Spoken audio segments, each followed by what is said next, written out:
Welcome to I dream news morning discussion. Telangana assembly ప్రభుత్వం ఏర్పడి 20 రోజులు కూడా కాలేదు. అసెంబ్లీలో హాట్ చర్చలు కొనసాగుతూనే కనిపించాయి. ఆస్తులు వర్సెస్ అప్పులు, కౌంటర్లు వర్సెస్ ఎన్కౌంటర్లు, దీంతో పాటుగా శ్వేతపత్రం వర్సెస్ స్వేదపత్రం ఇలా కొనసాగుతోంది. 20 రోజుల కాంగ్రెస్ సర్కార్కి సంబంధించి ప్రతిపక్షమైనటువంటి బీఆర్ఎస్ పార్టీ చేస్తున్నటువంటి ఆరోపణలు కావచ్చు, ప్రభుత్వం విసురుతున్నటువంటి సవాళ్లు, వీటన్నిటికీ సంబంధించి ఈ చర్చలు ఇలాగే కంటిన్యూ అవుతాయా, ఓవరాల్గా వీటిని ఎలా చూడాలి, ఎంక్వైరీలు, దీంతో పాటుగా కోర్టు కేసులు, ఇవన్నీ కూడా ఉండబోతున్నాయా? ప్రస్తుతం మనతో పాటుగా ఉన్నారు కపిలవాయి దిలీప్ గారు, మాజీ ఎమ్మెల్సీ కాంగ్రెస్ పార్టీ నుంచి. అలాగే తాడూరి శ్రీనివాస్ గారు ఉన్నారు, ఎంబీసీ కార్పొరేషన్ మాజీ చైర్మన్. గుడ్ మార్నింగ్ అండి. Good morning. ఎస్ దిలీప్ గారు, ఓవరాల్గా అయితే శ్వేతపత్రం వర్సెస్ స్వేదపత్రం, బీఆర్ఎస్ పార్టీ స్వేదపత్రంతో ముందుకు రాబోతోంది. ఎందుకని కేవలం అప్పుల మీదే మీరు ఫోకస్ పెట్టారు? ఆస్తుల గురించి అసలు ఎందుకు మాట్లాడదలుచుకోలేదు మీరు? ఆస్తులు అనేది వాళ్ళు క్రియేట్ చేస్తే కదా, ఆస్తులు క్రియేట్ చేయడానికి వాళ్ళకి ఆస్కారమే అవకాశమే లేకుండా పోయింది. So many schemes, unproductive assets create చేశారు, చేయలేదని కాదు, కానీ unproductive assets. So factual position ఏంటో పబ్లిక్ తెలవాల్సిన అవసరం ఉంది కాబట్టి శ్వేతపత్రం మీరే చూసారు కదా, అది శాసనసభ సాక్షిగా దాని మీద డిస్కషన్ జరిగింది.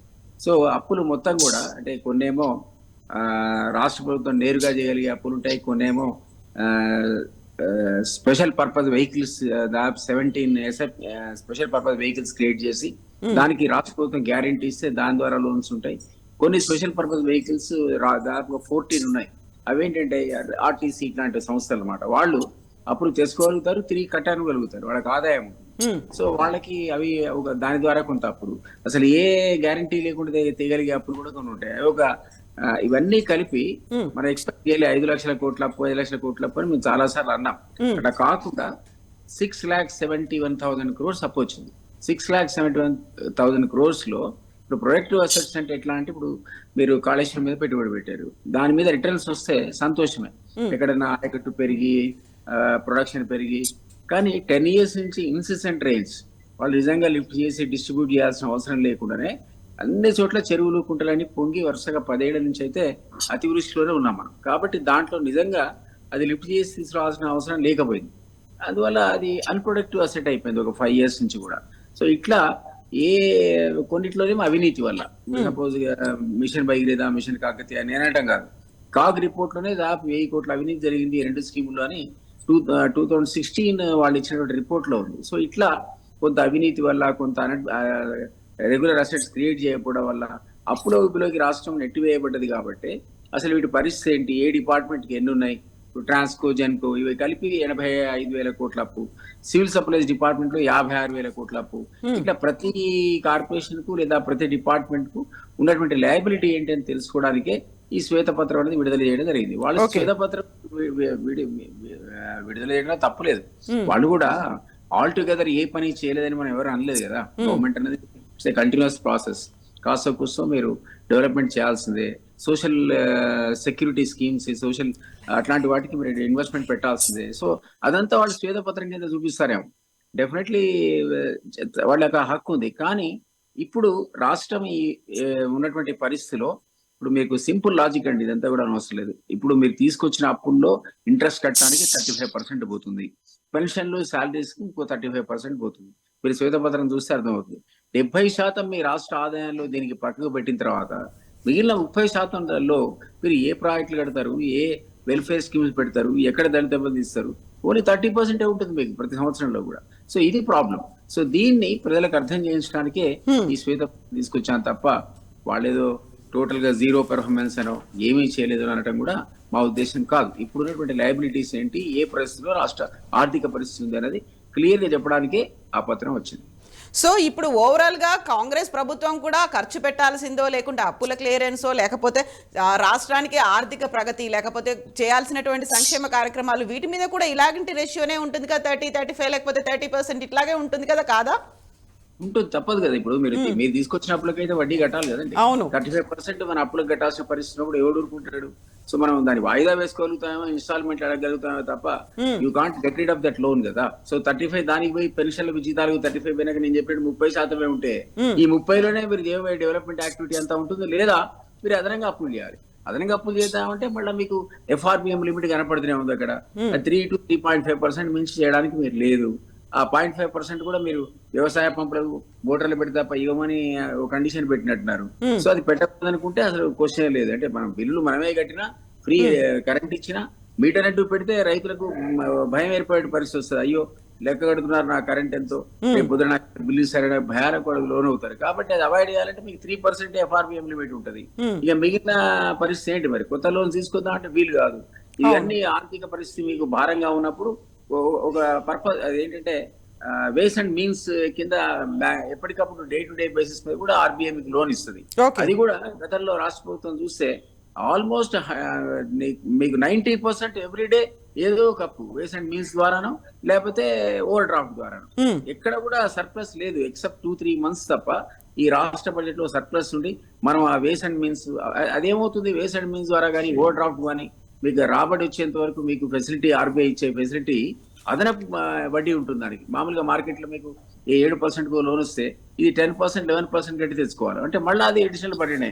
ఇవన్నీ కూడా రిపేయబుల్ లోన్స్ కదా.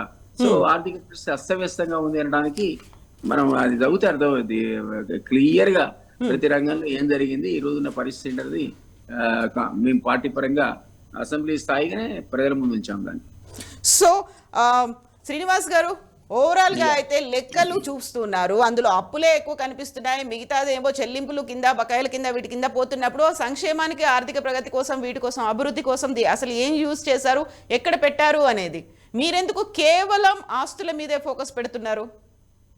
ఎక్కడ యూజ్ చేస్తాం, ఎందులో పెట్టుబడి పెట్టాం అనేది వీరికి తెలియంది కాదండి. అదంతా కూడా తప్పుల తడక. సరే, వారు ఇచ్చినటువంటి లెక్కలు మీకు డిఫరెన్సెస్ చెప్తాను. సో దిలీప్ అన్న గారు ఉత్పత్తి దాంట్లో పెట్టలేదని చెప్పి మాట్లాడుతూ ఉన్నారు. 42,000 కోట్ల రూపాయలు ఈ రోజు వరకు విద్యుత్ సబ్సిడీ మనం ఇవ్వడం జరిగిందండి. సో 42,000 కోట్ల విద్యుత్ సబ్సిడీ ఇవ్వడం వల్ల ఏమైంది, ఇలా 3.5 లక్షల కోట్ల టన్నుల పంట ఉత్పత్తులు, వరి ధాన్యాలు మనం పండియగలిగినాం. ఇది లెక్క మనం ఇచ్చింది కాదు కదా, కేంద్ర సర్కార్ ఇచ్చిందే కదా. మీరు ఈ రోజు ఎఫ్సిఐ గోడౌన్లకు వెళ్ళినా తెలుస్తుంది కదా. ఇలా ఆ పంటలు దాచిపెట్టడానికి ఎన్ని గోడౌన్లు కట్టుకున్నావు, ఎన్ని కల్లాలు కట్టినావు, ఈ రకంగా మనం మాట్లాడదాం. గ్రామ ప్రణాళికలో ఎన్ని మనం స్కూల్స్ కట్టినాం, ఎన్ని మీకు ఉదాహరణకు చెప్తాను. సెక్రటరేట్ నిర్మాణం ఇలా 25 కలెక్టరేట్ ఆఫీసులు కంప్లీటెడ్, పార్షియల్ కంప్లీటెడ్, ఇంకా మిగతా 33 జిల్లాలలో కలెక్టర్ ఆఫీసులు కట్టినాం. ఇవన్నీ ఇన్ఫ్రాస్ట్రక్చర్ డెవలప్మెంట్ కదా. స్కూల్స్ 1,042 స్కూళ్ళు ఇవాళ గురుకుల పాఠశాలలు మనం ఓపెన్ చేసుకున్నాం. ఇవాళ 400 పైచిలకు జూనియర్ కాలేజెస్, డిగ్రీ కాలేజెస్ 100 పైగా. ఇవాళ ప్రతి జిల్లాకు ఒకటి వైద్య విద్యాలయము. ఈ రోజు అదే రకంగా ఒక ఆధ్యాత్మిక కేంద్రం. ఇవాళ ఒక కాళేశ్వరం ప్రాజెక్టు, ఆ పెండింగ్ లో ఉన్నటువంటి కోయిల్ సాగర్, నెట్టెంపాడు, ఇవన్నీ ప్రాజెక్ట్స్, మహబూబ్ నగర్, తర్వాత ఖమ్మంలో ఉన్నటువంటి భక్త రామదాస్ గానీ, మిగతా ప్రాజెక్ట్స్ కానీ, ఇవన్నీ ఎట్లా కంప్లీట్ అయినాయి, ఊరికినే కంప్లీట్ అయినాయి. మీరు అంటా ఉన్నారు ఈరోజు తెలంగాణ సిద్ధించే నాటికి మనకు 7,000 మెగావాట్లు. ఆనాటి మీ నాయకులే చెప్పారు, కిరణ్ కుమార్ రెడ్డి గారు, చిమ్మ చీకట్లు అయిపోతే తెలంగాణ వస్తే అన్నారు. మరి ఆ చిమ్మ చీకట్లు అన్నటువంటి దాన్ని వెలుగుల తెలంగాణ ఎట్లా చేయగలిగినాం మేము? ఒకసారి ఆలోచన చేయండి మీరు. అది రికార్డెడే కదా. మీ కాంగ్రెస్ పార్టీ ముఖ్యమంత్రి చెప్పిన దాన్ని రివర్స్ అయింది కదా. ఈరోజు ఇవాళ 800 మెగావాట్ల కొత్తగూడెం ప్రాజెక్టు కానీ, 600 మెగావాట్ల భూపాలపల్లి కాకతీయ పవర్ ప్లాంట్ కానీ, సెకండ్ స్టేజ్ 1,080 మెగావాట్ల మనుగూరు భద్రాద్రి కానీ, లేదా యాదాద్రి నిర్మాణంలో ఉంది 26,000 మెగావాట్ల యూనిట్. ఇదంతా ఇన్ఫ్రాస్ట్రక్చర్ కాదా? ఇది చెప్పండి. అక్కడ మేము పెట్టుబడే పెట్టలేదా? సో ఇప్పుడు దిలీప్ గారు ఒక మాట అడిగారు. దిలీప్ గారు ఒక క్వశ్చన్ అడుగుతున్నారు మిమ్మల్ని. కాళేశ్వరం ప్రాజెక్టుకు సంబంధించి అన్ని వేల కోట్లు ఖర్చు పెట్టారు, కాకపోతే 10 ఏళ్ల నుంచి తెలంగాణలో విపరీతమైనటువంటి వర్షాలు ఉన్నప్పటికీ కూడా ప్రాజెక్టు కట్టిన తర్వాత వచ్చినటువంటి లబ్ధి ఎంత, అందులో ఎంత పంట పండింది, లేకపోతే ఎన్ని ఎకరాలకు సాగునీరు అందింది, ఈ లెక్కలన్నీ ఎందుకు అందించలేకపోయింది బీఆర్ఎస్ సర్కార్? ఇప్పుడు వారికి తెలియదు కాదు దిలీప్ అన్నకి, ఎందుకంటే ఆ పార్టీలో ఉన్నారు కాబట్టి ఈ వకాల్తా తీసుకుంటున్నారు. కానీ ఇవాళ ఎలినినో 2 అయితే ఉంటాయి కదా. ఇక స్టార్ట్ అయింది కరువు కాలం. కాంగ్రెస్ వచ్చింది, కరువు వచ్చింది, అయిపోయాయి. వర్షాలే లేవు చూడండి. ఆ రోజు యజ్ఞయాగాదులు ఆ రోజు పడినాయి. దాన్ని కూడా ప్రకృతి దేవుడు సహకరిస్తే కూడా అది. సో వర్షాకాలం ఇంకా రాలేదు కదా, మన శీతాకాలంలోనే ఉన్నాం. లేదు, మన యాసంగి పంటలకు లేవు. ఇప్పుడు వర్షాకాలం మొన్న పడినటువంటి ఇప్పుడు వర్షాకాలం ఫాలోయింగే కదా ఈ చలికాలం. సో ఈ వర్షాకాలంలో వర్షాలే లేవు సరిగ్గా. సో నేనేమంటున్నానంటే మీరు అడుగు పెట్టినారు, వర్షాలు గాయబయ్యారు. రెండోది మీరు ఒకటి గమనించండి, ఇక్కడ కాళేశ్వరం కట్టందే, నేను చెప్పిన అన్ని ప్రాజెక్టులు కంప్లీట్ చేయందే, చెక్ డ్యాంలు కట్టందే, 45,000 కోట్లు పెట్టి మిషన్ కాకతీయ చెయ్యనిదే, చెరువులలో ఎండాకాలంలో కూడా అలుగులు వెళ్ళందే, ఇవాళ ఇన్ని పంటలు పండినాయా? ఎక్కడ 60,000 టన్నులండి. నేను ఇవాళ 3.5 లక్షల కోట్ల టన్నుల వరి ధాన్యమే చెప్తా ఉన్నా, ఇంకా వ్యవసాయ పంట ఉత్పత్తులు చెప్పట్లేదు. ఆ రోజు ఎన్ని ట్రాక్టర్లు ఉండే, ఈ రోజు ఎన్ని ట్రాక్టర్లు ఉన్నాయి, ఆ రోజు ఎంత పంట ఈల్డింగ్ అయింది, ఎంత రైతు బీమా మనం ఇచ్చినాం, అవన్నీ లెక్కలు చెప్పమంటారా? ఎక్కడ చూసినా వేలాది కోట్ల రూపాయలే కదా. సో ఇవన్నిటికీ మేము కొంత అప్పు, మీరు ఆల్రెడీ 22,000 కోట్ల తెలంగాణ అప్పులతో వచ్చినటువంటి తెలంగాణ. సో దాంట్లో మీరు ఈ రోజు ఇంత అసెట్స్ క్రియేషన్ చేసి ఒక మంచి బంగారు పల్లెంలో తెలంగాణ ఇస్తే, మీరు అలవి కాని హామీలు ఇచ్చి వాళ్ళని ప్రజల్ని భయభ్రాంతులకు గురి చేసి ఖజానాలో ఏమీ లేదు అందుకే మేము ఇయ్యలేకపోతున్నాం, ఇంకా టైం పడుతుంది అని చెప్పుకోవడానికి ముఖ్యేడు ఉందంటే ఇట్లా చెప్పుకోవడానికి మాత్రమే మీరు ఈ రకమైన కార్యక్రమానికి తెరదీసిరు. మమ్మల్ని బదలాం చేసుకుంటూ మీరు ప్రభుత్వంలో మనుగడ సాగించాలనుకుంటున్నారు, కానీ ప్రజలు ఇప్పుడు ఏం ఎదురు చూస్తున్నారు అనేది మీరు మర్చిపోయారు. ప్రజలు ఓట్లేసి ఈ రోజు ప్రభుత్వం ఏర్పాటైంది, ప్రమాణ స్వీకారం అయిపోయింది, ఇక కలెక్టరేట్ల మీటింగ్లు అయిపోయినాయి, మాకు ఇంటింటికి గ్యాస్ సిలిండర్ వస్తుంది 500 రూపాయలకే, ఇవాళ మహిళలకు 2,500 రూపాయల గురించి ఎదురు చూస్తా ఉన్నారు. ఇవాళ ఆన్ గోయింగ్ సబ్సిడీ స్కీమ్స్ ఏవైతే ఉన్నాయో, పెన్షన్, సీనియర్ సిటిజన్స్ మందులు కొనలేక పాపం చాలా ఇబ్బందులు పడుతున్నారు. ఆ డాటా ఆల్రెడీ మేము చేసి పెట్టినాం కదా. మీరు ఖాళీ ఆడ డబ్బులు వేస్తే ట్రెజరీ నుండి తీసి టింగ్ టింగ్ మన సెల్లల్లో పడతాయి కదా. రైతు బంధు ఆల్రెడీ డాటా ఉంది కదా. ఈ పంటకైతే అయ్యండి, తర్వాత మీరు 10 ఎకరాలకు ఇస్తారా, 20 ఎకరాలకు ఇస్తారా, అది మీ ఇష్టం. వాళ్ళు సావుకారుల చుట్టూ తిరుగుతా ఉన్నారు. యాసంగి ఇప్పుడు నాట్లు పడతా ఉన్నాయి దిలీప్ అన్నకి, ఎంత రైతులు ఇబ్బంది పడతా ఉన్నారు. సావుకారులు ఏమంటారు అంటే, ఒక నెలకు అప్పియ్య బాబు గవర్నమెంట్ ఇస్తుందట, ఇంకో 10 రోజులు అయితే అంటే, లే మొత్తం 6 నెలల పంటకు కావాల్సిన మిత్తి కడితేనే నేను ఇది ఇస్తా అంటారు. ఆమె ప్రియాంక గాంధీ గారు, రాహుల్ గాంధీ గారు ఏం చెప్పినారండి, మేము 2 లక్షల రుణమాఫీ రాగానే ఇస్తాం, మీరెవ్వరు అప్పులు కట్టకూరు అని చెప్పారు రేవంత్ రెడ్డి గారు. కరెంటు బిల్లులు కట్టకానే ఇవాళ రైతులందరూ ఆ 2 లక్షల రూపాయలు రుణమాఫీ కాకపోతే బ్యాంకు వాడు రుణం ఇస్తలేడు, షావుకారేమో 6 నెలల మిత్తి ఇస్తేనే ఇస్తా అంటాడు, మీరేమో రైతు బంధు వేయరు. ఈ రైతు బంధు వేయడానికి ఏమడ్డం వచ్చింది? మేము ఇస్తామంటే ఎలక్షన్ ముందు మీరు పోయి ఎలక్షన్ కమిషన్ కు ఆప్తిరి.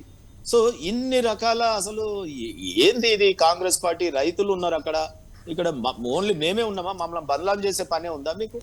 దిలీప్ గారు గెలిపించిన తర్వాత కూడా ఇంకా కేవలం బీఆర్ఎస్ పార్టీని, లేకపోతే అక్కడ గతంలో సర్కార్ని, వాళ్ళు చేసిన అవకతవకలు, వీటి మీదనే ఫోకస్ పెడుతున్నారు. వాళ్ళని బదనాం చేయడమే ఏకైక లక్ష్యమా? మ్యూట్ అయిందండి. ఇన్ని చెప్పేసరికి మ్యూట్ అయిపోయింది. హామీల్లో 2 ఆల్రెడీ ఇంప్లిమెంట్ అయినాయి. మీరు 4కి 100 days లోపల చేస్తామని మా క్యాబినెట్ చెప్పింది. మా క్యాబినెట్ సో 2 కంప్లీట్ గా కాలేదు కదా దిలీప్ గారు. దాంట్లో ఉన్నటువంటి సబ్ కేటగిరీలు అనుకుంటాను కదా ఒక్కో గ్యారంటీ స్కీమ్ కి సంబంధించి. అంటే మహిళలకు సంబంధించి అయింది అమ్మా, ఓన్లీ గ్యాస్ సిలిండర్స్ అనేది రావాలేమో, బట్ దాంట్లో ఏ ప్రాబ్లం లేదు కదా. 2 అయితే ఇంప్లిమెంట్ అయినట్టే. దిలీప్ అన్న ఎన్నికల ప్రసంగంలో ప్రియాంక గాంధీ గారు ఏమన్నారు? మేము గెలిచిన 24 గంటల లోపు మహిళలకి ఇది చేస్తామన్నారు, మోపెళ్ళు ఇస్తామన్నారు, నిరుద్యోగ వృత్తి 4,000. రాహుల్ గాంధీ గారు ఏమన్నారు? మొదటి క్యాబినెట్ లోనే మేము ఇవన్నీ చేస్తామని చెప్పినారు, మేము ప్రకటించిన 6 గ్యారంటీలు. ఇప్పుడు 100 రోజులు అంటున్నారు. శిశుపాలుడి తప్పులకు 100 రోజులు అడిగినట్టు ఇలా 100 రోజులు ఆపితే రైతు బంధు వద్దా? యాసంగి పంటకి ఇలా పెన్షన్ వద్దా? ఇవి చెప్పండి. 100 days దానికే కదా. ఇది కూడా మీరు అన్నట్టు రైతులకు సంబంధించి ముందే ప్రియారిటీ కింద టేకప్ చేసిన తర్వాతనే మిగిలిన వాటిని టేకప్ చేస్తాం. ఇప్పుడు అసలు ఏంటి పరిస్థితి, ఎక్కడున్నామనేది మాకైనా అర్థం కావాల్సిందే, ప్రజలకైనా అర్థం కావాల్సిందే. అక్కడి నుంచే ముందుకు పోవాలి కదా. దానికి సంబంధించిన మార్గాలు సిస్టమ్ లో లెజిస్లేచర్ ఏం చేస్తారు చెప్పండి. వాళ్ళు ఎగ్జిక్యూట్ చేయాల్సింది.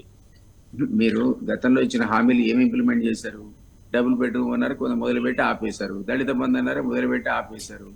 ఈ ఎన్ని రకాల స్కీములు మీరు స్టార్ట్ చేసి మధ్యలో చేసిన ఎన్ని లేవు. మీరు బీసీ బంధు అన్నారు, మొదలుపెట్టి వదిలేశారు.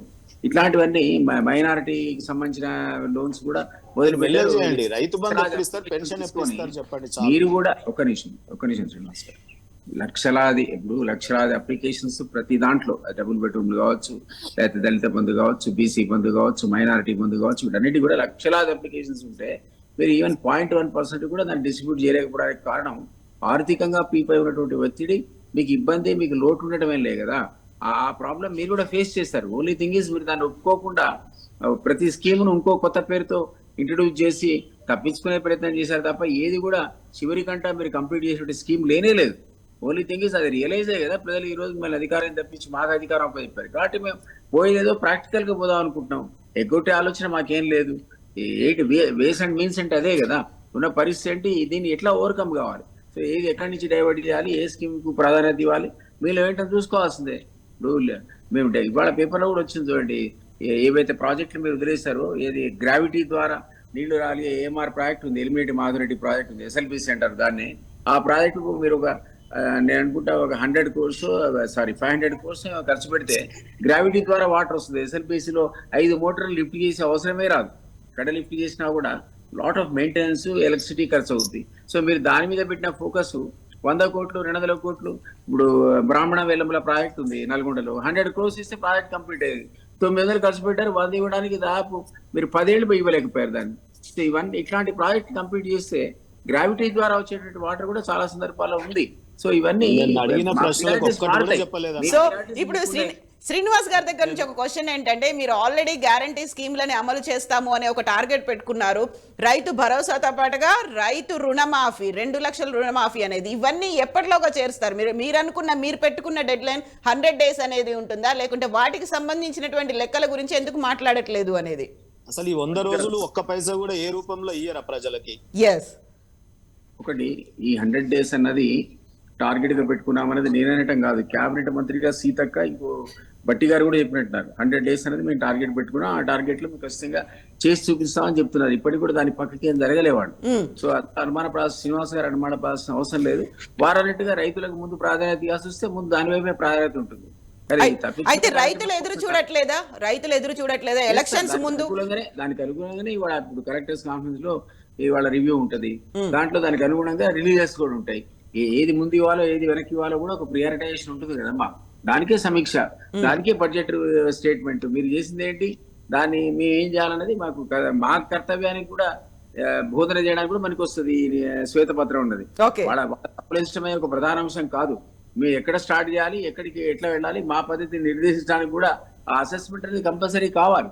అందుకనే అసెస్మెంట్ మీరు శ్వేతపత్రం ద్వారా మీరు శ్వేతం మీరు ఏ విధంగా కన్విన్స్ చేయలేరు పబ్లిక్ ని. మీరు నడుస్తున్న బస్సులోనే ఎక్కారన్నా.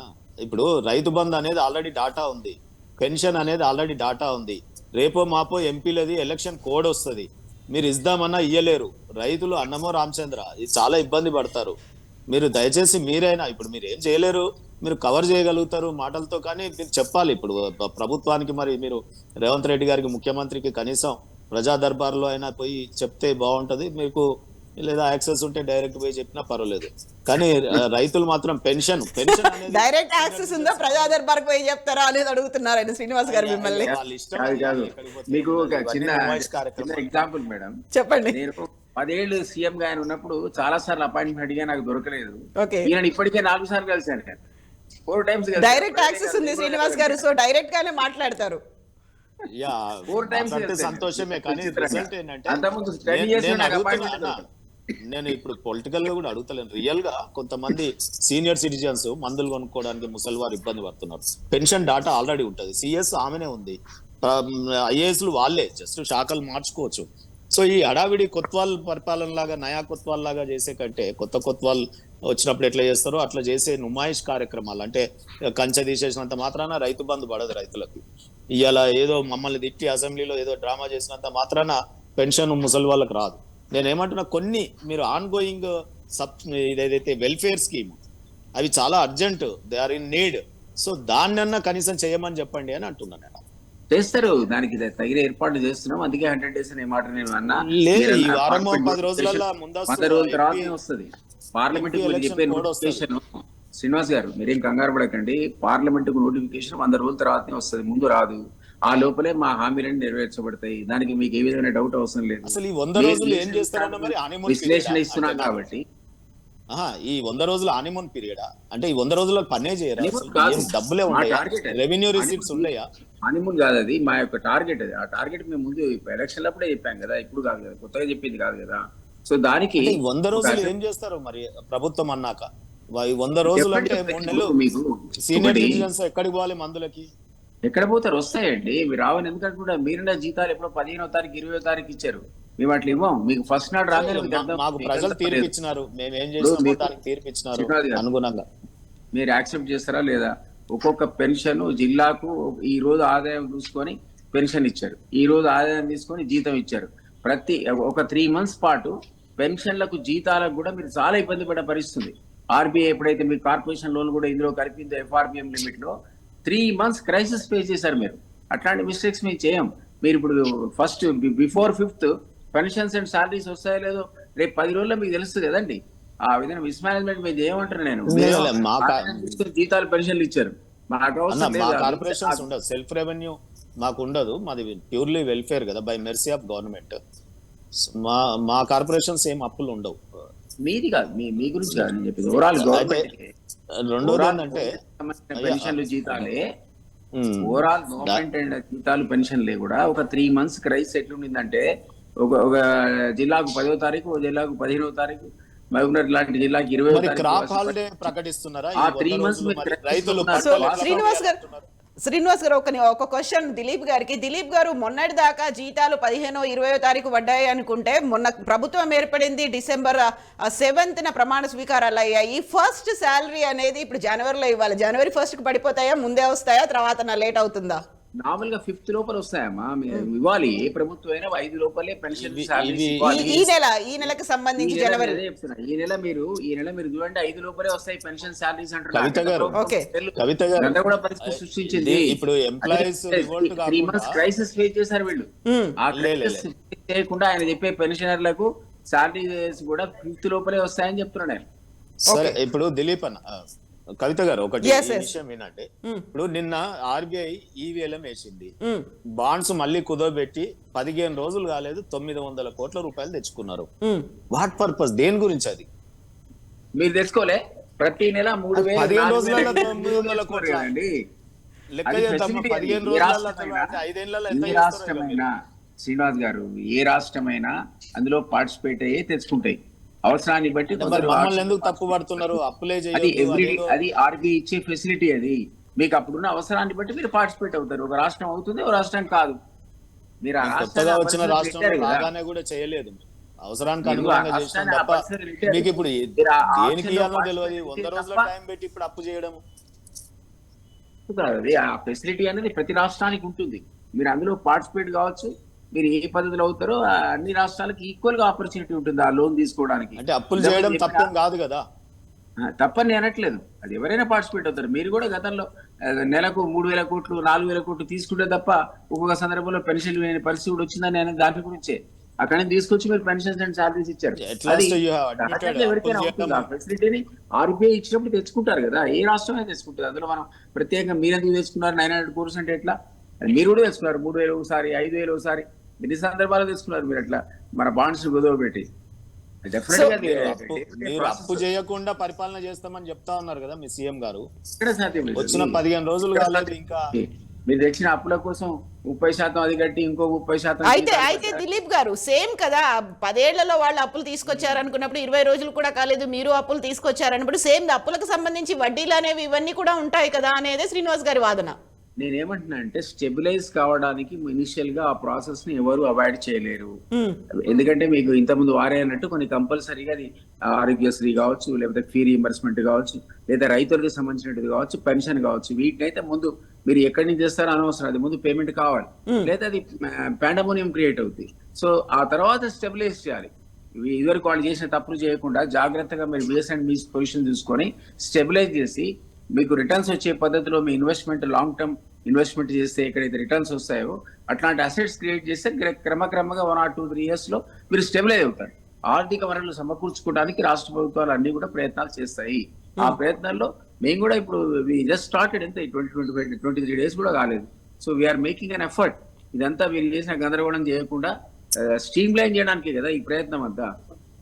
సో మీరు శ్వేతపత్రం అన్నారు, బీఆర్ఎస్ శ్వేతపత్రం అంటోంది. మీరు కేవలం అప్పుల మీద ఫోకస్ పెట్టారు, బీఆర్ఎస్ ఏమో పెంచినటువంటి ఆస్తులు, అక్కడ ఏవేవైతే ప్రజల కోసం అభివృద్ధి సంక్షేమ కార్యక్రమాలు చేపట్టారో వీటన్నిటి మీద ఫోకస్ పెట్టబోతోంది. సో ఈ వార్ ఆఫ్ వర్డ్స్ అనేవి ఇట్లాగే కంటిన్యూ అవుతుంటాయా? కాదు, నాకు ఒక విషయం చెప్పండి. ఎక్కడ వాళ్ళ అసెట్స్ క్రియేట్ చేసింది ఏ అసెట్ అండి? నేను ఇంతకుముందు చెప్పా, కాళేశ్వరం మరి క్రియేట్ చేశారు, వాడుకోవడానికి అవసరం లేకుండా వర్షాలు పడ్డాయన్న. మీ దాని వడ్డీ మీరు కట్టలేని పరిస్థితిలో ఈ రోజు ఈ రాష్ట్ర ప్రభుత్వం వచ్చింది. అది కూడా మీరు వడ్డీ తెచ్చిందే కదా, 97,000 crores మీరు దాని రకరకాల ఇన్స్టిట్యూషన్ తెలిసి అప్పు తీసుకొచ్చి కట్టారు దాన్ని. దాని రిటర్న్స్ రావాలంటే ఆయన ఆయకట్టు పెరిగిందంటే దాని వల్ల ఒక్కదాని వల్ల పెరిగింది కాదు కదా. వర్షాలు విపరీతంగా ఉండి కూడా ఆయకట్టు పెరిగే సందర్భం ఉంది కదా. మిషన్ కాకతీయ వల్ల పెరిగింది, మిషన్ కరెంట్ వల్ల పెరిగింది, లాట్ ఆఫ్ పెరిగింది, పెరిగినాయి. అద్భుతమైన పథకం అన్నారు, దాని ద్వారా కూడా ఆయకట్టు పెరిగింది. మరి గ్రౌండ్ వాటర్ పెరిగింది, దాని వల్ల కూడా ఆయకట్టు పెరుగుతుంది. గతంలో గ్రౌండ్ వాటర్ ఉండేది కాదు ఇక్కడ. ఆయన అంటున్నాడుగా మీరు రాగానే కరువు వచ్చిందని. మరి మీరున్న 10 ఏళ్లలో వచ్చినటువంటి అతివృష్టి వల్ల గ్రౌండ్ వాటర్ పెరిగే, మీకు ట్యాంక్స్ అని నిండే, మిషన్ కాకతీయతో ఇంకా అసలు ట్యాంక్స్ నిండే, వీటన్నిటికి వచ్చిన అదనపు ఆయకట్టు మీరు యాడ్ చేసుకున్న తర్వాత మీరు అసలు ఇక్కడ నుంచి తీసుకొచ్చిన ఆయకట్టు ఎంత అనేది మీరు చెప్పలే. మేడం కూడా అడిగింది అసలు కాళేశ్వరం ద్వారా కొత్తగా వచ్చినటువంటి ఏంటి మీరు తీసుకొచ్చిన కొత్త అదనపు ఆయకట్టు ఏంటని అడిగింది. మీరు దానికి ఆన్సరే చెప్పలే. శ్రీనివాస్ గారు ఆన్సర్ మీ నుంచి రావాలి అని. ఇప్పుడు మీరు 2 విషయాలు గమనించండి. నేను ఇంతకుముందు చెప్పినాను, విద్యుత్ విషయంలో వారు మాట్లాడుతా ఉన్నారు ఎక్కడ ఇన్వెస్ట్మెంట్ చేసినారు. నేను ఇంతకుముందు చెప్పిన కొత్తగూడెంది కానీ, లేకపోతే భద్రాద్రి కానీ, భూపాలపల్లి కాకతీయ పవర్ ప్లాంట్ కానీ, లేకపోతే కొంత మేరకు మిగిలి ఉన్నటువంటి యాదాద్రి కానీ. అది కాకుండా వీళ్ళు తెలంగాణ సిద్ధించే నాటికి మన ఈ హైడల్ ప్రాజెక్ట్ కూడా జూరాలది ఒకటి చెప్తా ఉన్నాను, 240 మెగావాట్లది. ఆ తర్వాత 26,000 కోట్ల వ్యయంతో 4,000 మెగావాట్ల యాదాద్రి పవర్ ప్లాంట్ నిర్మాణం. అదే రకంగా మీరు పరిశ్రమలకు నిరంతరమైనటువంటి విద్యుత్ ఇస్తా ఉన్నాం. ఊకనే ఇస్తామా? ఇయ్యాల 400 kV సబ్ స్టేషన్లు 6 ఉండే తెలంగాణ వచ్చినప్పుడు 25కు పెంచుకున్నాం. 220 kV సబ్ స్టేషన్లు 51 ఉండే 103కు పెంచినాం. 132 kV సబ్ స్టేషన్లు ఉండే 176 నుంచి 250కి పెంచుకున్నాం. 33 kV సబ్ స్టేషన్లు ఉండే 2,000 ఉంటే ఇవాళ అది 3,500 వరకు పోయినాం. ఇవాళ విద్యుత్ లైన్లు అన్ని కలిపి 4.8 లక్షలు ఉంటే అవి 6.8 లక్షలకు పెంచుకున్నాం. 2014లో 3,200 పవర్ ట్రాన్స్ఫార్మర్లు ఉంటాయి, ఇలా 5,700కు పెంచుకున్నాం ఈ రోజుకి. ఇవాళ 2014లో 4.67 లక్షల డిస్ట్రిబ్యూషన్ ట్రాన్స్ఫార్మర్లు ఉంటే ఇవాళ 2023 నాటికి 5,700కు పెంచుకున్నవి. నేను చెప్పేది గవర్నమెంట్ లెక్కలు. రాష్ట్రం ఏర్పడే నాటికి 19 లక్షల బోర్లు ఉంటే ఇవాళ 28 లక్షల బోర్లు ఉచిత విద్య అందిస్తున్నాం. ఆ బోర్లు అన్నిటికీ ఎందుకు పెరుగుతాయి? బోర్లన్నీ కూడా ఇవాళ మిషన్ కాకతీయ పెట్టిన పెట్టుబడి అది ఇన్వెస్ట్మెంట్ కాదా? ఇప్పుడు మీరు చెరువులు తోడాల్సిన అవసరమే లేదు ఇంకొక తరం వరకు. ఇవాళ తరతరాలకు ఉపయోగపడేటటువంటి చెరువుల నిర్మాణం, ఇవాళ ఇంటింటికి నీళ్లు అందించేటటువంటి మిషన్ భగీరథ, ఈ పని అయిపోయింది. మీకు మౌలిక వసతుల కల్పన ఎంత డేంజర్ అండి. దీంట్లో మనం తాగునీరు అందించడంలో ఇన్కమ్ ఆశిస్తామా? ఇవాళ అది మీకు తప్పింది కదా. ఇవాళ ఎక్కడ ధర్నాలు ఉండే తాగునీళ్ళు దొరకలేదని ఎండాకాలంలో కూడా అది మీకు అడ్వాంటేజే కదా. ఇవాళ 24 గంటల విద్యుత్ ఏ రకంగా చేయాలని అంత సిస్టమైజ్డ్ చేసి పెట్టినాం. మీరు ఆ వచ్చిన దాన్ని కంటిన్యూ చేస్తే చాలు. మీరు బటన్ కూడా ఎక్కడ, ఇప్పుడు 24 గంటలు కరెంట్ ఎట్లా వస్తుందో అట్లా అదే అధికారులతో అట్లనే కంటిన్యూ చేపిస్తే అయిపోతుంది. ఇవాళ రైతు బంధు కూడా అదే డాటా ఉంది, అట్లనే వేయొచ్చు అని చెప్తున్నా. మేము ఎన్నికల ముందే వేద్దామని రెడీ పెట్టినాం కదా, డబ్బులు ఎక్కడ పోయినాయి అని అడుగుతున్నాం. ఇవాళ 900 కోట్లు తెచ్చిరు, మీరు ఎక్కడ ఇన్వెస్ట్మెంట్ చెప్తారు? ఏ ఇన్ఫ్రాస్ట్రక్చర్ గురించి తెచ్చిరు? ఏం చేస్తారు చెప్పండి మీరు? సో దిలీప్ గారు రేపు భూములు అమ్మకుండా చేస్తారా చెప్పండి మీరు? ఈ రకంగా మీరు అన్ని చెప్దామంటే చెప్దాం. ఆ రోజు 8,000 ఎకరాలు సాగులోకి ఉండే, ఎన్ని వ్యవసాయ ఉత్పత్తులు ఎన్ని టన్నులు వండింది మీరు టైం ఇస్తే లెక్కలు. ఎందుకంటే కొద్దిగా బోరింగ్ ఉంటుంది, మళ్ళా ఛానల్ అందరు చూడాలి కాబట్టి అది శ్వేతపత్రాల్లో వాటిలలో వచ్చేస్తుంది కాబట్టి. దిలీప్ గారు, మీకంటే ముందున్నటువంటి బీఆర్ఎస్ సర్కార్ అన్ని పనులని సక్రమంగా మీకోసం చాలా ఈజీ వేలో చేసి పెట్టింది. అక్కడ చెరువులు తవ్వించి పెట్టింది. ఎవ్రీ జిల్లాలో ఒక మెడికల్ కాలేజీలు కావచ్చు, సమీకృత భవన సముదాయాలు కావచ్చు, వీటన్నిటిని నిర్మించింది. And mission Kakatiya, mission Bhagiratha, ఇవన్నీ చాలా ఈజీ వే, మీకు ఈజీ పాత్ చూపించిన తర్వాత ఇప్పుడు వచ్చి మీరు పరిపాలన చేయడం అనేది యాజ్ ఇట్ ఈస్ గా ఉన్నదాన్ని కొనసాగించవచ్చు కదా అనేటువంటి క్వశ్చన్. మీరు ఎందుకని కోర్టులకు వెళ్తున్నారు, లేకుంటే ఎందుకని ఎంక్వైరీలు చేయాలనుకుంటున్నారు? 2014లో 72,000 కోట్ల అప్పుతో ప్రారంభమైన వీళ్ళ పరిపాలన చివరికి 2024 కు మాకప్పచెప్పే టైం 2023 కల్లా వచ్చే వరకు 6,71,000 కోట్ల అప్పుకు వచ్చారు. 74,000 నుంచి 6,71,000 crores వచ్చిన తర్వాత లయబిలిటీ ఎంత పెరిగింది అంటారు. నేను అదే కదా మనం 35% మీరు అప్పటికే కట్టాల్సిన పరిస్థితి. అంత లక్షల కోట్ల అప్పు తీసుకొచ్చిన తర్వాత ఇది చేసాం అది చేసాం కూడా చెప్పుకోకపోతే ఏం లాభం? వీడి తిన్నారని అలా మనం సో డెఫినెట్లీ ఆ మాత్రం అంత రేంజ్ లో ఎక్కడ విపరీతమైన అప్పులు తీసుకొచ్చి మీరు క్రియేట్ చేసిన అసెట్స్ అన్నది ఈ రోజు లయబిలిటీ అవుతున్నాయి కదా. అవి నేను కాదని అనట్లే. మీరు ఎలక్ట్రిసిటీ మీద ఇప్పుడు అంతకుముందు మన ప్రొటెక్టెడ్ వాటర్ సప్లై స్కీమ్స్ ఈ ఊరూరా ఉండేవి. నీళ్లు తాగకుండా ప్రజలు బతికారా, లేకపోతే ట్యాంకులు లేకుండా వ్యవసాయం జరిగిందా, లేకపోతే మీరు స్టెబిలైజ్ చేసి ఉండొచ్చు, ఇంక్రీజ్ చేసి ఉండొచ్చు, కానీ అది ఏమీ లేదు. మొత్తానికి నీళ్లు మొదటిసారి ఇప్పుడే మీరే తాగిస్తున్నారని చెప్పుకుంటే ఎట్లా? అట్లాంటి మరి free current Rajasekhara Reddy period లో ఇచ్చారు. ఆరోగ్యశ్రీ ఆయన ఉచిత అందరికీ ట్రీట్మెంట్ చేసే పద్ధతి ఆయన ప్రవేశపెట్టిందే. ఈ ₹2 కిలో బియ్యం మీరేమి సబ్సిడీ ఇవ్వట్లేదా? కేంద్ర ప్రభుత్వం ₹30 ఇస్తే మీరు రూపాయి సబ్సిడీ, ₹2 సబ్సిడీ ఇస్తున్నారు. ఇవన్నీ కూడా రకరకాల స్కీమ్స్ ఆల్రెడీ ఇన్ వోగ్ ఉన్నాయి కదా. మరి కొత్తగా వీళ్ళు కనిపెట్టే స్కీమ్లు ఏమైనా ఉంటే దళిత బంధు కనిపెట్టారు, ఆపేశారు 10 మందికి ఇచ్చి. డబుల్ బెడ్రూమ్ మొదలు పెట్టారు, 10,000 మందికి ఇచ్చి ఆపేశారు. దళితకు 3 ఎకరాలు ఇస్తున్నారు, 8,000 మందికి ఇచ్చి ఆపేశారు. ఈ స్కీములన్నీ ఏదో అరచేతిలో స్వర్గం చూపించడం, మధ్యలో ఎత్తేయడం, ఎప్పుడు జరిగే స్కీముల కోసం డబ్బులు ఇవ్వడానికి వీళ్ళకి సరిపోతా ఉండే. కొత్తగా తీసుకొచ్చిన అప్పులన్నీ కూడా ఇట్లాంటి అసెట్స్ ఏవైతే ఉన్నాయో అన్ప్రొడక్టివ్ అసెట్స్ క్రియేట్ చేశారంటున్నా నేను. లక్షలాది కోట్ల అప్పులు తీసుకొచ్చి మీరు క్రియేట్ చేసిన అసెట్స్ వల్ల కాస్త కూర్చో 10%, 20% ప్రాఫిట్ ఉంటే ఉంది కానీ, బట్ ఆ అప్పులు ఎవడు కట్టాలి?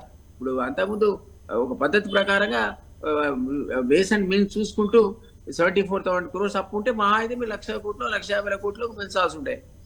ఏకంగా 74 తీసుకొచ్చి 671 చేస్తే మీరు 6 లక్షల కోట్ల భారాన్ని రాష్ట్రం మీద, కొత్తగా వచ్చే ప్రభుత్వం మీద వేసి మీరు చేయలేదా, ఇది చేయలేదా అంటే కొనసాగింపే. ఎవరు చేసినా, మీరు చేసినా, మేము చేసినా ఆ సంక్షేమ పథకాలు ఆపేస్తే ప్రజలు ఊరుకోరు.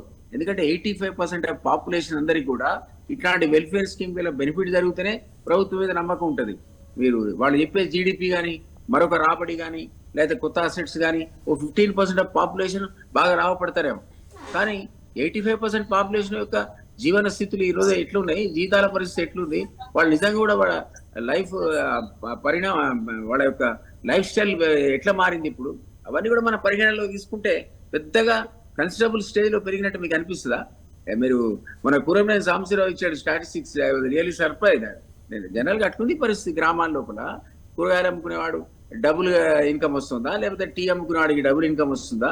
ఇవన్నీ కూడా ఓవరాల్ గా లాంగ్ టర్మ్ లోపల రిటర్న్స్ వచ్చి ఆర్థిక ప్రజల యొక్క కొనుగోలు శక్తి పెరగాల్సిందే మీరు అసెట్స్ క్రియేట్ చేస్తే. కానీ ఒక్కసారిగా గణనీయంగా వీళ్ళు చెప్తారు కదా జీడిపి పెరిగింది, అది పెరిగింది, ఇది పెరిగింది అంటే అంబానీ ఆదాయం, మీ ఆదాయం, నా ఆదాయం యావరేజ్ తీసి కామన్ మ్యాన్ కూడా అంతే ఆదాయం వస్తుంది, సంవత్సరానికి వాడికి 3.5 లక్షలు వస్తుందంటే నిజం అది? ఇప్పటికి కూడా వాడి ఆదాయంలో గణనీయమైన మార్పు ఉండదు. అది గ్రాడ్యువల్ గా వస్తుంది. గ్రాడ్యువల్ గా పర్చేస్ పవర్ అనేది ప్రజలకు పెరుగుతుంది తప్ప వీళ్ళు అన్నట్టుగా వీళ్ళు అరచేతిలో చూపించిన స్వర్గం అనేది అక్కడ ఏమి క్రియేట్ కాలే. తెలంగాణ ఇప్పటికి కూడా అట్లే పరిస్థితిలో ఉంది, అదే పేదరికంతో ఉంది. 3 లక్షల మంది ఇప్పటికి కూడా పేదరికంలో పాపం పునారిల్లుతున్నారు. వాళ్ళందరి వెల్ఫేర్ కోసం మనం గతంలో చేసిన ప్రభుత్వాలు చేసిన పనే మీరు కూడా కొనసాగింపు చేశారు. మరి కాస్త ఎక్కువ అప్పులు చేశారు. ఆ ఎక్కువ అప్పులు అన్ప్రొడక్టివ్ ఇన్వెస్ట్మెంట్ వల్లనే ఈ రోజు రాష్ట్రం అనేది ఈ విధమైనటువంటి పరిస్థితి నెట్టివేయబడింది. సో దిలీప్ గారు, ఇప్పుడు ఎంతైతే సంక్షేమ కార్యక్రమాలు వీటన్నిటి మీద ఫోకస్ పెట్టిందో అభివృద్ధి కూడా చేసింది కదా. దీని వల్లే అక్కడ మీరు చెప్తున్నటువంటి అప్పుల లెక్కలు కనిపిస్తున్నాయి, అవన్నీ కూడా ప్రజల కోసమే చేశాయి అనేది కదా బీఆర్ఎస్ వాదన. అంటే ఒకటమ్మా, నేను అనటం కాదు, ఇప్పుడు సీఎంఏ చెప్పుకున్నాడు ఏంటంటే 30% అవినీతి ఒక దళిత బంధులోనే ఉందని. ఇప్పుడు ఆ ప్రభుత్వం మీద ఉన్నటువంటి మెయిన్ అలిగేషన్ ఏంటి? ఎవరికి వాళ్ళు సమంతరాల ఎమ్మెల్యేలు వాళ్ళ దగ్గర కాంట్రాక్టులు, అది ఇసుక mafia, liquor mafia, land mafia, mining mafia అనే పేరు ఎందుకు వచ్చింది? ఎందుకంటే ఉన్నటువంటి రకరకాల కాంట్రాక్ట్లని ఎమ్మెల్యేలు, ఎంపీలు తగ్గించుకొని యథేచ్ఛగా మనకు ఉన్నటువంటి వనరులు లూటీ చేశారనేటువంటి మాట. ప్రభుత్వ స్కీములలో వచ్చినటువంటి డబ్బులు కూడా దళిత బంధువులు అంటాడు 30% తీసుకున్న సీఎంఏ చెప్పుకున్నాడు. వాళ్ళ లిస్ట్ ఉంది, నా చిట్టా ఉంది, తస్మాత్ జాగ్రత్త అన్నాడు. మేము అనుకున్నాం ఓ 30% వ్యక్తులను మారుస్తాడు అనుకున్నాం. అనే మారడం వల్ల యథావిధిగా టికెట్లు ఇచ్చేసాడు. అట్లా ఇవ్వడం వల్ల నష్టపోయాడు అనుకుంటున్నాం. ఈరోజు మన ఒక అనలైజ్ చేస్తే పాత వాళ్ళకి కొనసాగించడం వల్ల ఆయనకు ఆ దెబ్బ తగిలినట్టుంది. ఎందుకంటే వాళ్ళందరి మీద అక్కడ నెగటివ్ ఉంది లోకల్ గా, స్థానికంగా. ఓవరాల్ గా అంత గ్రీన్ ఉంటే అసలు మార్పు ఎందుకు వస్తుంది అధికారాన్ని? సో ఓడిపోయిన వాళ్ళు వాళ్ళ మీద ఉన్నటువంటి అవినీతి మరకలు లేకుంటే ల్యాండ్ మైనింగ్ మాఫియా వల్లే ఓడిపోయారు. గెలిచిన వాళ్ళు చాలా క్లీన్ ఉంది అనుకుంటున్నారా? గతంలో అయితే ప్రచారంలో భాగంగా కాంగ్రెస్ చెప్పింది అవినీతి సొమ్మునంతా కక్కిస్తాము అనేటువంటి మాట. తప్పేముందండి? నేను అవినీతి ఇప్పుడు కొన్ని అవినీతి అనేది జరిగింది అన్న తర్వాత మేమే అన్నాం కదా, ఇందులో అవినీతి, అందులో అవినీతి. ఇప్పుడే నేను లిస్ట్ చదివా. ఇందులో అవినీతి జరిగినప్పుడు జరిగిందో లేదో నిరూపించాల్సిన అవసరం కూడా అన్నవాళ్ళ మీద ఉంటుంది కదా. వాళ్ళు అవినీతి చేస్తే భయపడాలా? అవినీతి చేయకపోతే పోనివ్వండి. ఎంక్వైరీ జరగాల్సిందే కదా. క్లియర్ కట్ గా మనకు కనపడుతున్నాయి. కొన్ని కాంట్రాక్టులు కొందరికి అప్పచెప్పారు, కొన్ని మైనింగ్ లీజులు కొందరికి అప్పచెప్పారు, కొందరు ఇసుక లీజులు కొందరే వాడుకున్నారు. అది అధికార పక్షం వాడు తప్ప వేరే పక్షం వాడికి ఎక్కడైనా ఏ లీజ్ అయినా రావడం మీరు చూసారా? మీడియాలో ఉన్నారు కదా, రేపు పొద్దున రిస్క్ తీయమనండి, మీరు శ్వేతపత్రం తీయండి. అసలు మొత్తం ప్రభుత్వ పరంగా లేదా బయట ఉన్నటువంటి కాంట్రాక్టులన్నీ నిజంగా ఎవరెవరి చేతిలో ఉన్నాయి. ఆయన అధికారం పోగానే ఆర్టీసీ నోటీస్ ఇచ్చింది జీవన్ రెడ్డి గారికి, 45 కోట్లు అప్పు ఉన్నాడట పాపం. అసలు జీవన్ రెడ్డికి ఎట్లా వచ్చింది అసలు ఆ మాలు? అంటే అధికారంలో ఉన్నాడు కాబట్టి వచ్చి ఉంటుంది. ఇవన్నీ కూడా రకరకాల ఇష్యూస్ లోకి మీరు లేపుగా పోతే ఎవరెవరు అధికార పక్షంలో తమకున్న అధికారాన్ని వాడుకొని కాంట్రాక్టులు సాధించుకున్నారు లేదా లీజులు సంపాదించుకున్నారు, ప్రజాధనాన్ని కొల్లగొట్టారనేది అర్థమవుతుంది. సింపుల్ లాజిక్ చెప్తానండి మీకు. రాడు శ్రీనివాస్ గారు ఇంత అనలైజ్ చేస్తుంటారు కదా. అసలు 2004 లో ఎలక్షన్ అఫిడవిట్ లో ఎమ్మెల్యేలు ఎంతమంది వాళ్ళ ఆస్తులు ఎంత డిక్లేర్ చేశారు, 2018కి వచ్చే వరకల్లా మొన్న కాంటెస్ట్ చేసే వరకల్లా వాళ్ళకి వాళ్ళ ఆస్తులు ఏ రకంగా పెరిగాయి, 2023 కూడా నేను అంటున్నా. మీరు కంపేర్ చేస్తే రఫ్లీ ఒక 30 మంది ఎమ్మెల్యేలు మీరు ఆశ్చర్యపోతారు. ఒక ఆయన 20 కోట్ల నుంచి 200 కోట్లకు, ఒక ఆయన 100 కోట్ల నుంచి 2000 కోట్లకు. అసలు ఎట్లా పోతున్నాయి ఆస్తులు? ఏ వ్యాపారం లేకుండా పాపం మల్లారెడ్డి అన్న తొడగొట్టి చెప్పాడు, నేను పూలెమ్మా పాలెమ్మా కట్టెలెమ్మా అని. కేసీఆర్ చెప్పాడు, నేను 1 ఎకరం వ్యవసాయం చేస్తే ₹1 కోటి ఆదాయం వచ్చింది. వాళ్ళిద్దరికి కాస్త ఆధారం ఉంది.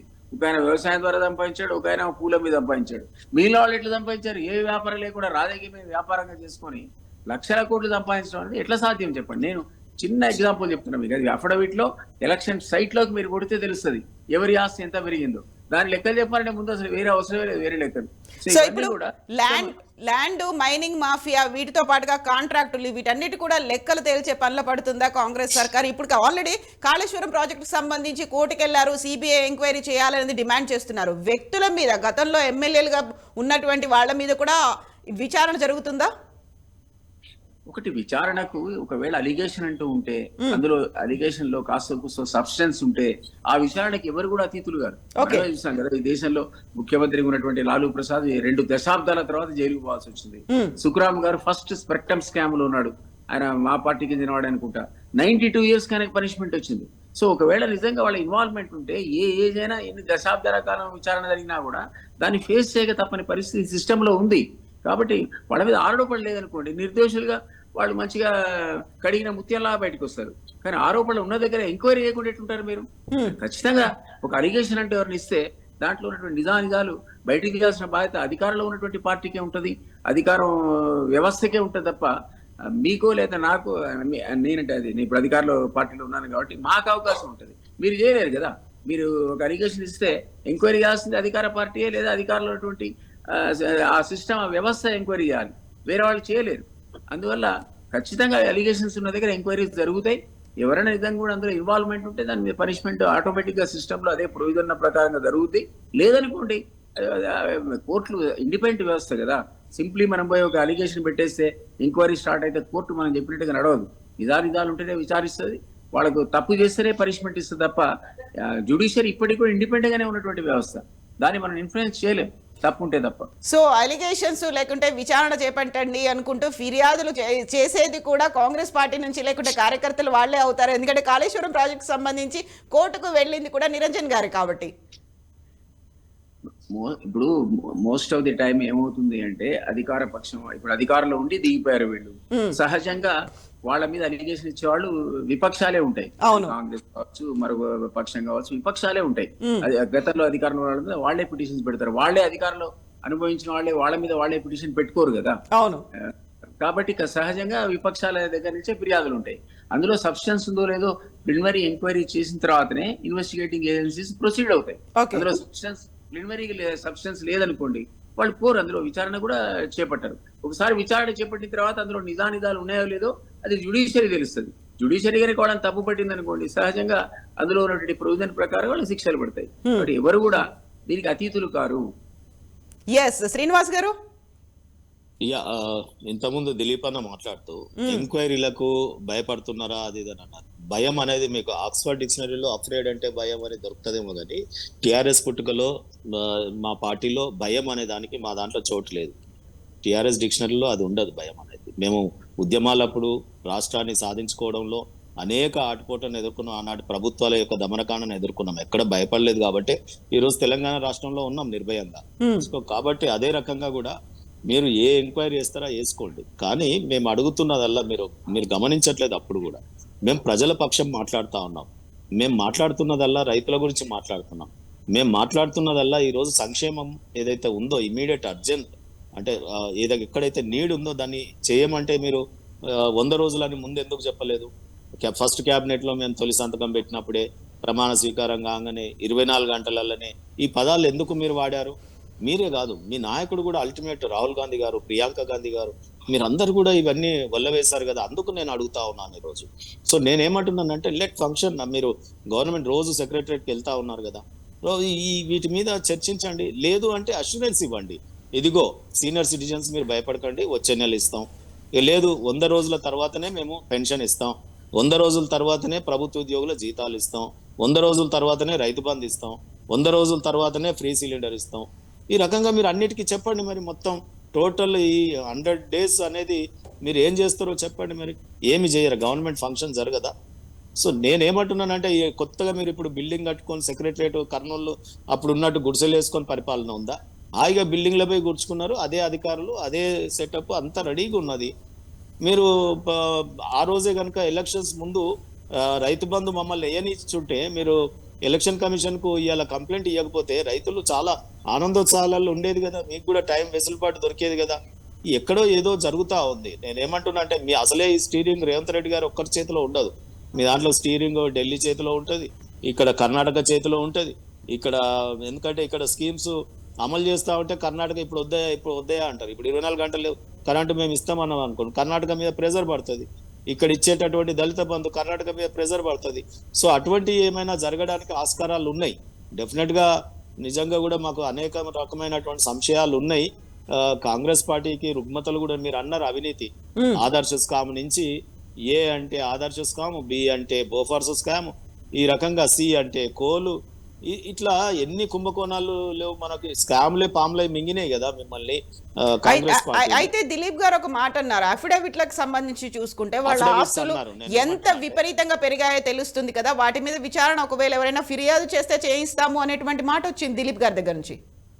చెయ్యాలి, అది ఎన్నికల కమిషనే సుమోటో తీసుకోవాలి కదా. అఫిడవిట్స్ లలో వ్యత్యాసాలు ఉంటే ఇలా not only my party MLAs, దేశంలోని ప్రతి పార్లమెంటేరియన్, ప్రతి అసెంబ్లీ లెజిస్లేటర్ ఈ రోజు వారి అఫిడవిట్స్ చూసినట్టు అయితే గణనీయంగా పెరుగుతున్న మాట వాస్తవమే.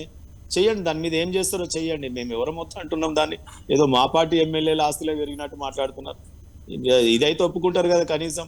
ఈ దేశంలో అందరి ఆస్తులు గణనీయంగా పెరుగుతా ఉన్నాయి. మరి ఎన్నికల అఫిడవిట్లలో చూస్తేనే తెలిసిపోతుంది.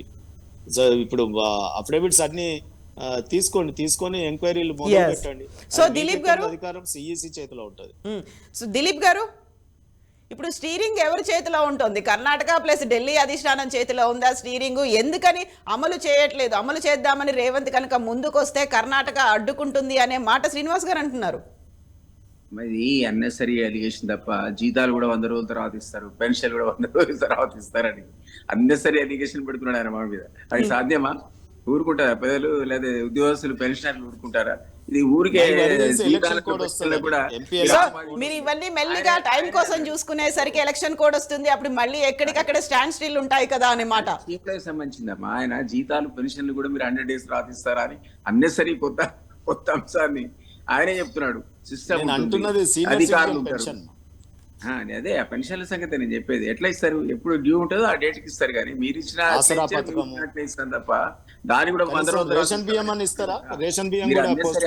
మా మీద పెట్టండి తప్ప అది సాధ్యపడదు. పెన్షన్ అండ్ సాలరీస్ ఎట్లా ఇవ్వాలో అట్లా మీరు before 5th of every month ఇవ్వాల్సింది. ఇంతకుముందు మనం ఆ మాట అనుకున్నాం కూడా. అది జరుగుతలేదు, మీరే చూడండి, నేను కూడా అన్నా. కాబట్టి ఇంకొక క్లారిటీ, ఇప్పుడు సీఎం రేవంత్ కి చేయాలని ఉన్నప్పటికీ కూడా చేయనివ్వదు కర్ణాటక సర్కార్ అధిష్టానము అనేటువంటి మాట అసలు ఎవరి చేతిలో ఉంది? అండ్ సీఎం గా టీపీసీసీ పగ్గాలు కూడా, టీపీసీసీ అధ్యక్షుడిగా ఉండడం కూడా ఇవన్నీ భారంగా ఉన్నాయా అనేటువంటి మాట కూడా వినిపిస్తోంది. అది పార్టీ యొక్క ఆలోచన, అధిష్టానం డిసైడ్ చేస్తుంది. ఇప్పుడే పేపర్లో ఇవాళ వచ్చింది, పార్లమెంట్ ఎలక్షన్స్ వరకు కూడా నాయకత్వ బాధ్యతలు ఆయనకే చెప్తే బెటర్ అని ఆలోచించినట్టున్నారు. ఆ మాట వచ్చింది ఇవాళ. పార్లమెంట్ ఎలక్షన్ తర్వాతనే అధ్యక్షుడి మార్పు అని. ఎందుకంటే ఇమ్మీడియట్ గా కొత్త అతను తీసుకొస్తే ఆయన విషయం అర్థమవుతో లేదనేటువంటి ఆలోచన అది ఇన్ఛార్జీలు మార్చారు కదా మరి. కవిత గారు, అది internal- కవిత గారు, అది మీ internal దృష్టికి affair. ఒకటి తెస్తాను నేను. అది పార్టీ ఒక్క నిమిషం సార్, ఇంటర్నల్ అఫేర్ అది పార్టీకి సంబంధించిన ఇష్టం, వాళ్ళ ఇష్టాల మీద అధిష్టానం మీద 60% ఉంటుంది, 100% కరెక్ట్, అందులో తేడా లేదు. కానీ ఈయన తీసుకునే డే టు డే నిర్ణయాలకు ఢిల్లీకి ఫోన్ చేసి అడుగుతాడా? ఇది ఎంత వాస్తవం అంటే ఇంప్రాక్టికల్. ఇది day to day administration is all to very different. Policy వ్యవహారము లేకపోతే ఇంకేదైనా విషయాలు ఉంటేనే అధిష్టానం అడుగుతారు తప్ప. మరి అట్లంటే ఒక డెమోక్రటిక్ ప్రాసెస్ లోపల క్యాబినెట్ లో నిర్ణయాలు తీసుకోవాల్సిన సందర్భంలో 10 ఏళ్లలో మనం చూస్తే ఒక్క కేసీఆర్ మదిలో లేదా కేటీఆర్ అంటే హరీష్ రావు లాంటి వాళ్ళ నిర్ణయాలే తప్ప ఇంకొక మంత్రి ఎప్పుడైనా నోరు విప్పింది మీరు విన్నారా? లేదా ఆయనకి ఏమైనా పాపం క్యాబినెట్ దాంట్లో ఉండిందా? వాళ్ళైతే మరి నలుగురే నడిపారు కదా. అందుకనే కదా నియంత పాలన అనేటువంటిది ప్రచారమై దానికి మూల్యం చెల్లించాల్సి వచ్చింది వాళ్ళు. సో మాకు సహజంగా నేషనల్ పార్టీస్ కు ఒక అధిష్టానం ఉంటుంది. అధిష్టానం తీసుకోవాల్సిన నిర్ణయాలు కొన్ని తీసుకోవాల్సి వస్తుంది, వాళ్ళకి రెఫర్ చేయాల్సి వస్తుంది. అంతే తప్ప నేను పెన్షన్ ఈ నెలకి ఇద్దునా, వచ్చే నెలకి ఇద్దునా, జీతం అనేది 5వ తారీఖేనా లేకపోతే వచ్చే నెల 5వ తారీఖేనా అని కూడా సీఎం ఫోన్ చేసి అడుగుతాడు. అంటే అధిష్టానం ఇది కావాలని బ్లేమ్ గేమ్ తప్ప. శ్రీనివాస్ గారు, ఇప్పుడు దిలీప్ అన్న మీరు మాకు ఒక ఏళ్ళు చూపిస్తే 3 ఏళ్ళు మీకు చూపిస్తున్నాయి. ఎందుకంటే ఇప్పుడు ప్రియాంక గాంధీ, రాహుల్ గాంధీ గారు, సోనియా గాంధీ గారు ముగ్గురు వచ్చినారు ఎన్నికల ప్రచారం, ఎవరు లేనట్టుగా. మీ పార్టీ ఏదో అతీతమైనట్టు, మేము మాత్రమే ఇక్కడ ఏదో ఇది చేసినట్టు. సో అది కరెక్ట్ కాదు. నేను విమర్శించే డెమోక్రసీ మీకుందా? ఇంటర్నల్ డెమోక్రసీ మాకు డెఫినెట్ గా పన్నీర్ సెల్వంలు, ఖర్గేలు, మన్మోహన్ సింగ్లు కాదు కదా ఇక్కడ. మా దగ్గర కడియం శ్రీఆర్ గారు మాట్లాడిరు, జగదీశ్వర్ రెడ్డి గారు మాట్లాడిరు అసెంబ్లీలో. సో అనేక మంది మాట్లాడినారు కదా. సో రాజేని ఎందుకు తీసారో చెప్పకపోతే అది పార్ట్ ఆఫ్ అడ్మినిస్ట్రేషన్. నేనేమంటున్నా అంటే ఒక్కటి దిలీప్ అన్న, ఇప్పుడు మనం చర్చ నేను చేస్తుంది ఏంటంటే రేవంత్ రెడ్డి గారు యాక్టివ్ మోడ్ లో ఉన్నారు. ఓకే సార్, వారు కొత్తగా ఎంగేజ్ లో అయినారు, కష్టపడి అయినారు, నేను అప్రిషియేట్. మనలాగానే ఇట్లా డిబేట్లలో మనతో పాటు వచ్చేది కాబట్టి. సో మన ఫ్రెండ్ మనకు పరిచయస్తుడు ఒక సీఎం స్థాయికి ఎదిగినారు. ఆ అవకాశం కాంగ్రెస్ పార్టీ ఇచ్చింది ఆయనకు, ఆయన ఎదగగలిగినాడు. సో డెఫినెట్లీ స్టేబుల్ గవర్నమెంట్ ఉంటేనే తెలంగాణ అభివృద్ధి చెందుతుంది. స్టేబుల్ గవర్నమెంట్ ఉండాలి, తెలంగాణ అభివృద్ధి చెందాలి. ఎందుకు నేను ఈ మాట అంటున్నా? మా బీఆర్ఎస్ పార్టీ పుట్టుకనే, టీఆర్ఎస్ పార్టీ పుట్టుకనే తెలంగాణ అభివృద్ధి, తెలంగాణ శ్రేయస్సు, తెలంగాణ ప్రజల సంక్షేమం. ఆ ఆశయం నెరవేరాలి. ఆ ఆశయం మేము తీర్చినా ఒకటే, మీరు తీర్చినా కానీ మేము సంతోషపడతాం. అటువంటి దిల్దారులం మేము.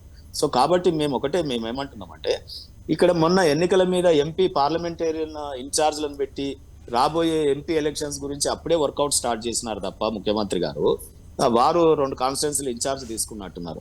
మరి ఈ ఎంపీ ఎన్నికల హడావిడిలో అంత ఉత్సాహం చూపించిన ఆయన అక్కడ నేను అంటున్న సంక్షేమ ఫలాలు కొంతమందికి ఇమీడియట్ నెసెసిటీ. నేనేమో ఇప్పుడే గ్యాస్ సిలిండర్, ఇప్పుడే మహిళలకి 2500, ఇప్పుడే నిరుద్యోగ భృతి 4000 అంటలేదు. అట్లీస్ట్ ముసలి వాళ్ళకి మందుల ఖర్చులకు పెన్షన్, ఆసరా, లేదా రేషన్ షాప్, 24 గంటల కరెంటు కానీ, ఇది మంచినీరు వ్యవస్థ. ఇప్పుడు మీరు అంటున్నారు మంచినీటి వ్యవస్థ ఆటోమేటిక్ నడవట్లేదా? కరెంటు ఆటోమేటిక్ అవే తీగల రావట్లేదా? ఈ రైతు బంధు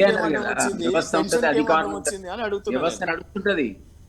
మీకు ఎన్నికల మీద దృష్టి ఎక్కడ డిస్టర్బెన్స్ లేకుండా, అవాంతరాలు అనేవి లేకుండా, ఎదురు చూపులు లేకుండా జరుగుతుందా అనేదే క్వశ్చన్. అక్కడ జరుగుతుంది అంటున్నాను. ఎందుకంటే ఇప్పుడు వారే అన్నట్టు ఇది ఒక సిస్టమ్ అండి. ఆ సిస్టమ్ లో అధికారులు ఉంటారు, వ్యవస్థ ఉంటది కింద. ఇప్పుడు ఈ రోజు మీ కరెంట్ కంటిన్యూస్ వచ్చినా, వాటర్ కంటిన్యూస్ వచ్చినా ఒక వ్యవస్థ పనిచేస్తుంది కాబట్టి వస్తుంది.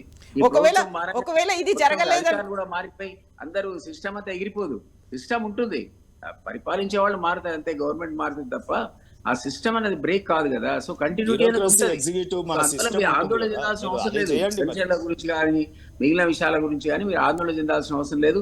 అది కూడా 100 రోజుల తర్వాత ఇచ్చే అది జరగదు. ఊరికి అపోహ మాత్రమే. సో ఇప్పటిదాకా మీరు 10 ఏళ్ల బీఆర్ఎస్ సర్కార్ చేసినటువంటి అప్పుల గురించి మీరు మాట్లాడారు. ఇప్పుడు మీరు చేయబోయేటువంటి అప్పుల గురించి బీఆర్ఎస్ కూడా అదే అస్త్రంగా చేసుకోబోతోంది. మరి తీసుకుంటే కదమ్మా, ఇప్పుడు వేస్ అండ్ మీన్స్ ప్రకారంగా ఆర్బీఐ ఇచ్చే లోన్ కూడా మీరు అవైల్ చేయొద్దు. ఈ రోజు మీరు అప్పులన్నీ టోటల్ గా ఆపేసి అడ్మినిస్ట్రేషన్ ఫెసిలిటీ ఉన్నప్పుడు డెఫినెట్ గా